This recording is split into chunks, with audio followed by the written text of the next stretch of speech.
পিতার মৃত্যুর পর মোস্তফা খামেনি ইরানের সর্বোচ্চ নেতার সিংহাসনে বসেছেন গত ৮ মার্চ, কিন্তু এরই মধ্যে তার শারীরিক অবস্থা নিয়ে বিশ্বজুড়ে বিভিন্ন গণমাধ্যমে নানা তথ্য আসতে শুরু করেছে। কারণ নির্বাচিত হওয়ার পর থেকে তাকে দেখা যায়নি বা তার কথা শোনা যায়নি। ফলে চলমান সংঘাতের মধ্যে তার স্বাস্থ্য, নিরাপত্তা ও ভূমিকা নিয়ে প্রশ্ন উঠেছে। মোস্তফা খামেনির শারীরিক অবস্থা নিয়ে মুখ খুলেছেন মার্কিন প্রেসিডেন্ট ডোনাল্ড ট্রাম্প। তিনি বলেন, তার ধারণায় ইরানের নতুন সর্বোচ্চ নেতা মোস্তফা খামেনি জীবিত আছেন এবং তিনি গুরুতর আহত। ১৩ মার্চ গভীর রাতে ফক্স নিউজ প্রেসিডেন্ট ট্রাম্পের এই মন্তব্য প্রকাশ করে। এর আগে এক ইরানি কর্মকর্তা রয়টার্সকে জানান, নতুন সর্বোচ্চ নেতা সামান্য আঘাত পেয়েছেন, তবে তিনি দাপ্তরিক কাজ চালিয়ে যাচ্ছেন।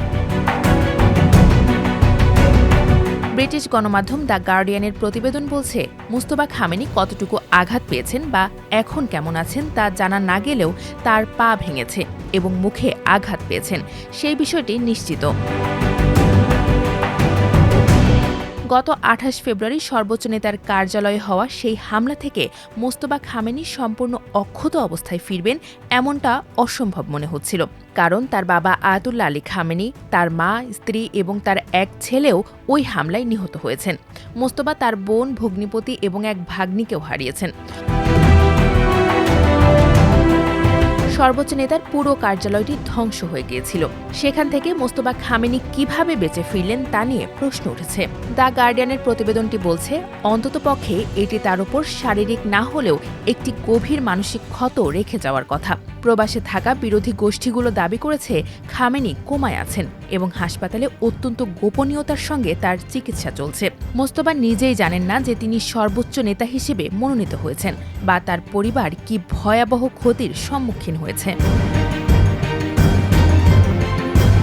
ইয়েল বিশ্ববিদ্যালয়ের ইতিহাস বিভাগের এমেরিটাস অধ্যাপক আব্বাস আমানত সিবিসি নিউজকে দেওয়া সাক্ষাৎকারে বলেন, এমন গুজব রয়েছে যে খামেনি আহত হয়ে তেহরানের একটি হাসপাতালে কোমায় আছেন অথবা তিনি হয়তো মারা গেছেন।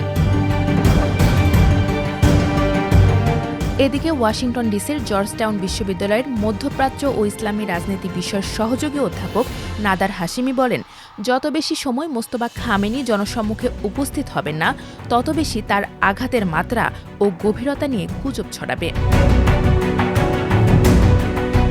তবে কানাডার টরন্টো বিশ্ববিদ্যালয়ের মাঙ্ক স্কুল অব পাবলিক পলিসির সিনিয়র ফেলো আকাশ মহারাজ বলেন, ছোট খামেনি হয়তো লুকিয়ে আছেন, কারণ তার অবস্থান সম্পর্কে সামান্য ইঙ্গিত দিলেও তা যুক্তরাষ্ট্র বা ইসরায়েলি বাহিনীর কাছে পৌঁছে যেতে পারে।